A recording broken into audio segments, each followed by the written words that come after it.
When I was in college, I worked for a local hospital, one of the largest in the North Georgia area outside of Atlanta. I won't name drop because they probably don't want to be mentioned, but this hospital was huge. I'd worked clerical jobs in a few other hospitals, and you could have easily fit 3 of my previous facilities in this place. That being said, it was a mismatched monstrosity of old and new.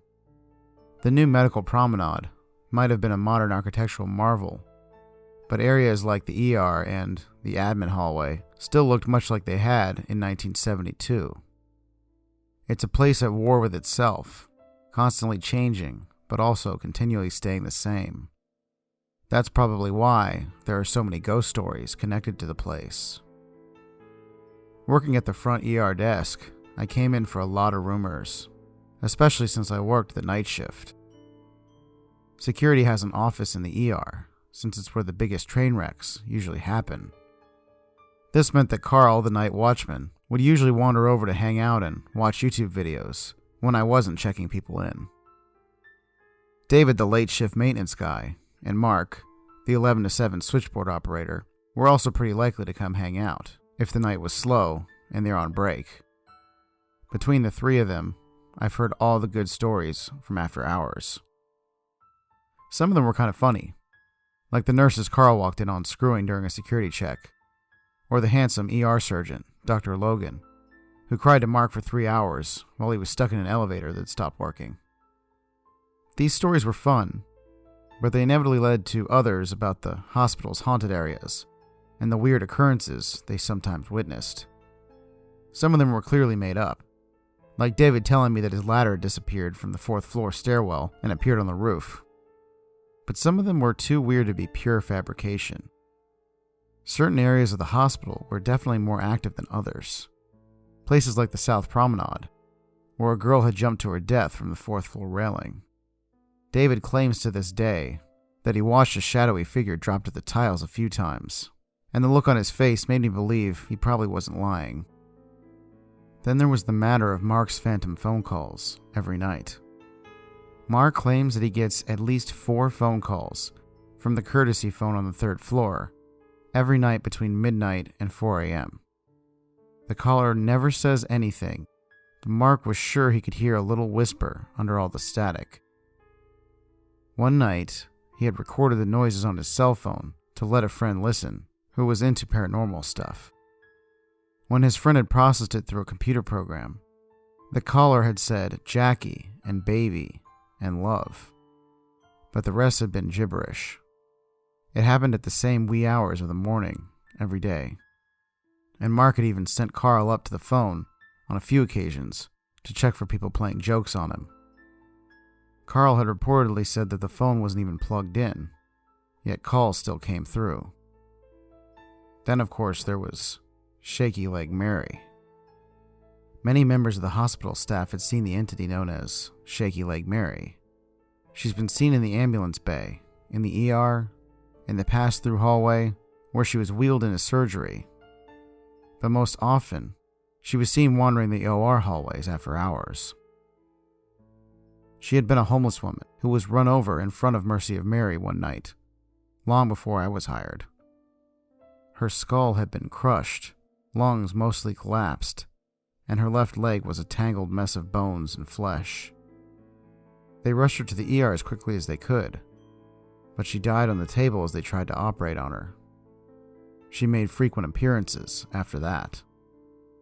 So when Carl came staggering up an hour ago, looking starry and pale, I knew he had seen something.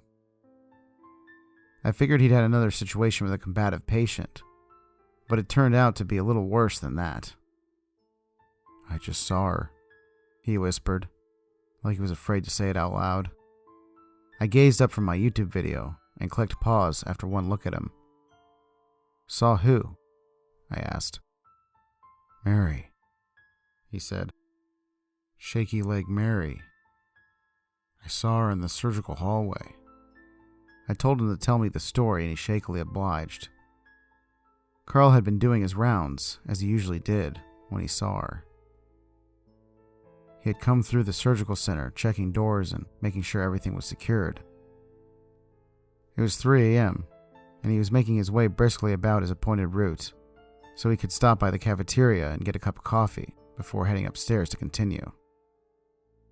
All he had to do was cut through the surgical OR hallway, check the operating room doors, and he'd come out next to the cafeteria.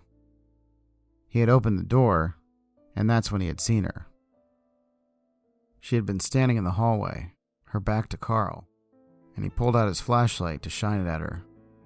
He was just about to yell at her and tell her it was a restricted area when he noticed her leg.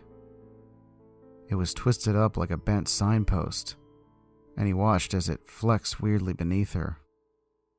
Her hair was dark and oozed with something pink and viscous. Carl swore he could hear her breathing raggedly, her air hitching in oddly as her deflated lungs tried to pump. And the bulb popped when he dropped his flashlight. The sound made her turn, and her squashed face looked like a ruined jack-o'-lantern as the bulbous eyes stared blindly in his direction. "She was as far from me as that water fountain," he said, pointing to a fountain that was about 30 feet away. "But that leg didn't stop her from coming at me." Carl said she hunkered, going to all fours like a dog, and charged him grotesquely. Carl backpedaled, trying to run, but had tripped over his feet and fallen at the least opportune time. She was gasping and closing in on him, jaws opening weirdly, and a mouth that was mostly broken. When Carl thought to close the door between the two of them, he kicked out shakily and slammed the heavy door shut just as she was about to jump on him. She hit it like a cannonball and then screamed like an angry, wild cat. As he sprawled there panting in the lighted hallway, he heard her slamming into the door 6 or 7 times before he found his feet and ran to somewhere he knew there would be people. That's what had brought him to me. Carl later got David to agree to go with him to make sure it hadn't been some homeless person who had wandered in and was just trashing the place. The two of them turned all the lights on and explored every OR room and storage closet, but didn't find anything but surgical equipment and cobwebs. She had disappeared as quickly as she had arrived, but they did bring me to that door to show me one thing she'd left behind before I left that night. David showed me a heavy indent on the OR side of the door that had left a deep mark in the metal there. "The door is a little bent too," he added. "I'm sure I'll have to fix the track on it before the week's out." Though he was emphatic about the fact that he wouldn't fix it after dark. Carl never went into the OR hallway again after hours, and the legend of Shaky Leg Mary continues to grow.